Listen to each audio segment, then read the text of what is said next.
Hello friend, welcome to my channel if you're new, and welcome back if you're not. Just want to apologize for any background noise. The spring showers are coming in hot this week. So today's video is a little bit different, but no less cozy and chaotic than usual. For this one, I'm going to be creating some of the decor for my niece's Meraki Meadow themed nursery. We'll be framing some flowers, creating a little name art illustration thing, and we'll be doing some gouache painting. I know, shocking. And in the end, we'll take a little tour of the nursery. So without further ado, let's get to creating. First up is the focal point, if you will, Eleanor's name illustration. I don't really know what you call these, like name art, name painting, I don't know, artwork with her name on it. I didn't record the process of tracing the lettering. Lettering, even when it's traced, requires way too much concentration for me, and filling is just an unnecessary hassle. Also, I was crouched on the floor over my light box and didn't even have a spot to put my camera, so. Anywho, so one of the first things we talked about after my sister told me that she and her hubby were gonna be having a little sprout was, of course, nursery decor. I don't know if y'all know this, but I kinda like making things. So I threw out some potential theme ideas like Studio Ghibli, honeybees, forest vibes, but my sister is one of the biggest fans of the Meraki Meadow, particularly of Bits and Bobbles. And she was like, Love those other ideas, but could we do the Meraki Meadow instead? and I was like, Well, I might know a gal who could do that. so I grudgingly said yes and immediately started planning out every single inch of this nursery. Big shout out to my Aunt Katie for chipping in on buying some of the things that I couldn't make. You're the best. My creative skills do have their limits, and I would have had absolutely no idea where to begin making like a little felt mobile or a toy chest ottoman thing that looks like a tree stump. Anywho, back to the name art. So I did a few little sketches, just trying different poses for Bits and Bobbles, interacting with her name. At first, Bobbles was just going to be sitting on the E and waving, but a PB&J is his signature prop, so we added that too. Also, it just adds a little splash of color with the jelly, and I don't know, I thought it was fun. I also played around with Bits hanging upside down from the end of the last N, but compositionally, it just wasn't really working very well, and I thought her hanging down one-handed from it would look a little bit more dynamic. Bits is very adventurous, and it seemed fitting for her to be swinging on it like a monkey bar or something. There's not really much else to say about this piece. It was fairly uncomplicated. I had fun painting it. So I guess we'll chat about some of the non-Allison-made decor. First up, we've got these super cute, like Scandinavian folk art style animal prints. We have a lot of Swedish heritage in our family, so these prints were a little bit of an ode to that. I am always so fascinated with this style of art. It's so beautifully simple, and I really love the use of negative shapes. It also reminds me a little bit of Mary Blair's style, which is definitely a plus. We also have this cute little leaf tummy time rug. Not gonna lie, kinda considered getting one of these for my own room. I think we all need more nature vibes in our lives. That's all I'm saying. Next up, super cute butterfly crib mobile. Now, I looked at a ton of different mobiles, but there was something about this one that just, it's so cute. Again, it's pretty simple. It's not gaudy. It's literally just butterflies and leaves. I also picked up some little green toadstool decals to decorate her closet doors with. They came in all sorts of different patterns like swirlies and polka dots and stripy check marks. But I think my favorite non-handmade item was the tree stump ottoman toy box thing. Guys, this thing is so freaking cool. Like honestly, who doesn't want a tree stump in their room? I'd also like to mention that I did put the wooden shelves together mostly by myself. I did seek assistance on the first one because the directions were vague and confusing. But after that, your girl did them all on her own. You'll see those in the final reveal though, because I forgot to take pictures. Anywho, let's move on to some more of the handmade things. So I pressed some flowers a few months back and decided to try my hand at framing some of them. I went to the thrift store, grabbed some old frames, cleaned them up. Y'all, that glass was nasty, let me tell ya. So I attempted to paint the frames. Should I have primed them first? Yes. Should I have waited longer between painting the second coat? Yes. Should I not have stacked them on top of one another when I thought they were dry? Yes. There were a few casualties in the process, a few chips, and maybe a couple of fingerprints, but overall, they don't look too shabby. We'll just call the little chips and scratches vintage aesthetic. Y'all, if you're looking to practice some composition skills, might I recommend framing flowers? This tested my brain so much. Like, should these leaves go with these flowers? Do we have a good balance of big, medium, and small shapes in this composition? Is there too much negative space on this side of the frame? It was actually a lot of fun playing around with the different types of flowers and the different types of leaves to make a good composition. I did not realize just how much florists are working with composition while they're arranging their bouquets. Like, let's put this baby's breath over here so it balances out the larger roses. Or let's add a little sprig of myrtle for some height in the back. I also had a ton of fun picking out different colored and patterned scrapbook papers to mount the flowers on. It's possible that I have a little bit of an addiction to paper. When I walk by a scrapbook paper display at Michael's, I literally cannot help myself. Do I have too much? Absolutely. Will that stop me from buying more when it's on sale? Absolutely not. See, what really gets me is when it's one of those like buy one get 3 free deals.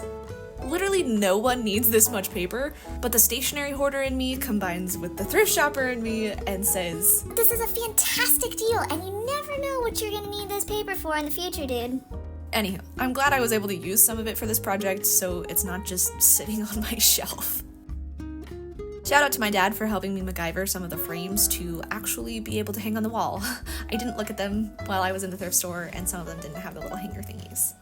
Oh, and by helping, I mean doing all of it, because I'm actually useless when it comes to stuff like that. So, anyways, next up is another little bits and bobbles painting. This was actually for one of the assignments in Justin Donaldson's gouache class this year. We were doing a lot of wet and wet work, playing around with different gradients and textures and exploring cloud painting. Y'all, clouds, they're one of my fear subjects. They're very deceptively simple, and like most things in life, I make it way harder than it needs to be. I mentioned in the video of the Meraki Meadow market painting about Justin's explanation of the saturated stage of paper. So this was my first original painting using that technique. It sat in a pan of water for about 10-ish minutes or so, completely submerged. Then I taped it down, which didn't really end up working because the paint would bleed underneath the tape because it was soaked. So I don't even know why I tried. But anyways, for this one, I decided not to start with a sketch on my final surface. I did a couple little thumbnail sketches in my sketchbook to just kind of plan out the idea, but I went into the painting basically drawing with my brush.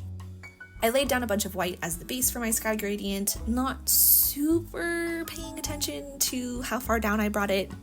That ended up being a little bit of a problem later on when I started painting the grass, but we're not there yet. I then went in with my blues to build up the gradient of the sky, and quickly realized that my paper was drying really fast. Guys, the dry Missouri climate is not the most gouache friendly, so I ended up having to swipe some more water on my paper to try to work the clouds into wetter paint.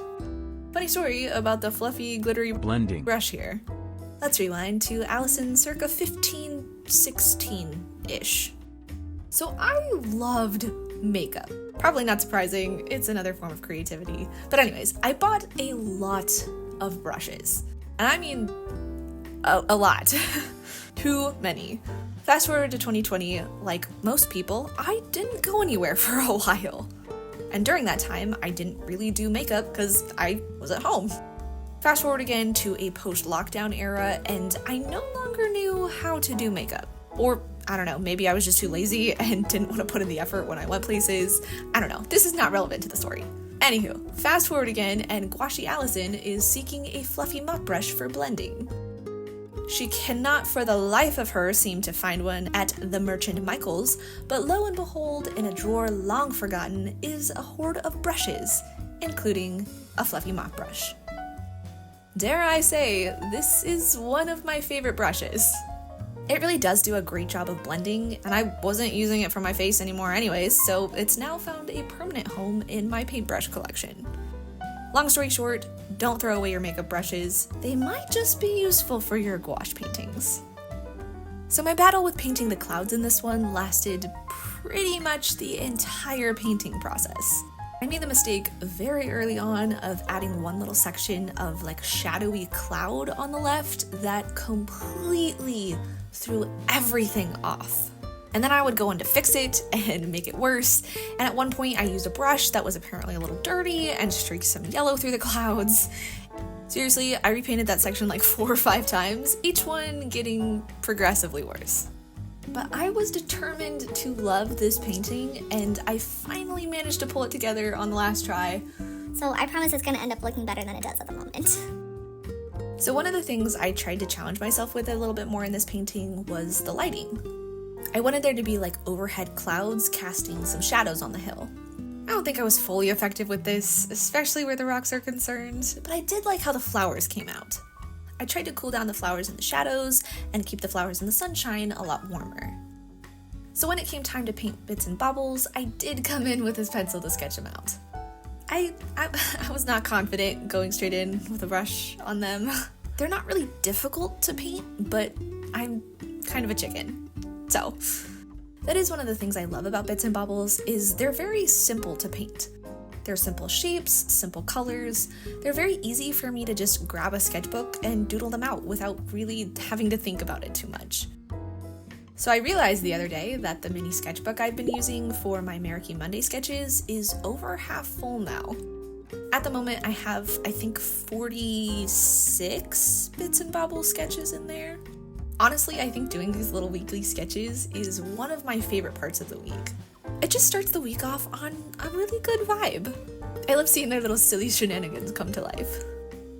So there's not much else to say about this painting, so let's chat a little bit about life, the art we're making, the projects we're doing, the ice cream we're eating. Maybe not that last one, although there is a new chocolate and Reese's ice cream at Walmart that is very delicious. Highly recommend. Anywho, as you know, it's now April, which means my spring sale has come to a close. So right now I'm working on tallying up all the print pre-orders so I can get those made and sent out within the next couple of weeks. Huge thank you to everyone who picked up a print or a sticker or a mystery bag. I was so blown away by all the support from you guys, and I'm so excited to get to packing orders soon. I know a lot of people kind of hate the packing part, but I don't know, man, honestly, I love it. Like, I love picking out the little freebies and writing the little thank you notes and putting everything together. I don't know if that's something to do with my love of gift giving or what, but it's definitely one of my favorite parts of being a small business. So one of my goals for April is to paint 2 new full-size illustrations. Y'all are gonna have to hold me accountable on this one. The first week is almost over and I haven't even started yet, but I do have ideas for both of them. I spent a lot more time painting in some of my sketchbooks last month, but I'm definitely ready to get back to some larger scale paintings. So one of them is going to be a Meraki Meadow painting. Shocking, I know. And the other is a mermaid illustration in honor of the upcoming Mermay. I don't typically participate in Mermay, I'm just not really as drawn to mermaids, I guess. I don't know. But I had an idea for a mermaid illustration a couple months ago, and I don't know why, but I cannot get it out of my head, so I guess we're painting it. This is one of those little reminders for me that just because something isn't your typical thing, like your typical medium or your typical subject, doesn't mean that you can't still do it. You're creative and you're allowed to create what you want. So what else is going on? I'm just about finished with my current messy sketchbook. I think I have 5-ish paintings left. This one isn't going to be quite as full as the last one because I didn't use both sides of most of the pages. It makes it significantly harder to scan if there's something on the other side of it when I want to clean up a sketch digitally or make a print of a sketch, but it is still a very, very full sketchbook, lots of pages, lots of ideas, lots of failures. So I'm sure we'll be doing a sketchbook tour sometime in the near future, which also means we'll be starting a new sketchbook soon. And speaking of new things, we just started the new quest in the Curious Creatives tier over on Patreon. This month's quest is a deep dive into values, and y'all, I had so much fun creating the curriculum for this one. So the PDF for the March Anatomy quest was a little over 20 pages, I think. I don't know. Anyways, it was kind of intense, so I told the patrons, Hey, April's gonna be a little bit more chill. And then I made a 40-page PDF on values. Y'all, I got a little excited about the topic, and I don't know what happened. I just went ham.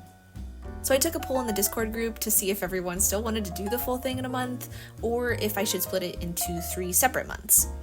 Unfortunately, it was a pretty even split on both sides of the vote, but we came to a compromise. I ended up breaking the curriculum down into 3 different sections to release one each week for the first few weeks of April. That way everyone's still getting the full thing this month, but it's a little less overwhelming than getting it all at once. I promise I am going to try to tone it down a little bit for May, but y'all, I'm really enjoying teaching. It's made me so much more passionate about learning art myself, and I really do love watching everyone grow together and be more excited to explore different areas of art. So the first part of the Values Curiosity quest is what values are and how to see them. Part 2 is a closer look at light and shadow, and part 3 is creating our own cohesive value compositions. If you want to join us, we'd love to have you, the more the merrier. It's very much a go at your own pace kind of thing, so you can join anytime during the month. I'm really looking forward to doing the assignments along with you guys this month. I feel like values are something that I kind of struggle with a little bit more in practice, so this will be a great opportunity for me to hone in on those skills. I've also been working on finalizing the Nurture workbook to finally be able to release the full thing in May. Y'all snatched up the free sample so fast, and I really hope you've enjoyed it. I'd love to hear your thoughts on it if you did download it. Leave a comment, send me a DM, a homing pigeon, whatever works for you. So aside from the artsy side of life, I got to spend last week with baby Eleanor, and y'all, we are the best of pals now. I didn't think I was really a baby person, but I think she's converted me. One of the evenings, I was in charge of keeping baby awake before supper time, and we had the most epic dance party. We put on some Beatles, some Ricky Nelson, some Beach Boys, and we bounced around the living room and had an absolute blast. Also, Annie Jane is absolutely obsessed with her. Anytime Eleanor cried, Annie Jane was right there to check on her and give her little kisses. They also had a few naptime snuggle sessions. Very cute. Anyways. So here is the finished nursery. So sorry for the vertical video, I don't know what I was thinking, y'all. But there's also some close-up photos too, and some videos of the prints and the framed flowers. Thank you guys so much for watching me make some decorations and paintings, and for chatting with me. Huge thank you to the Cozy Club over on Patreon for supporting my art journey. I am so incredibly grateful for all of your encouragement. If you've been struggling with your art practice lately and are finding all the things more difficult than they need to be, then head on over to watch this video where we chat about the importance of making some easy art. Thanks again for watching, and I'll see you soon. Bye guys!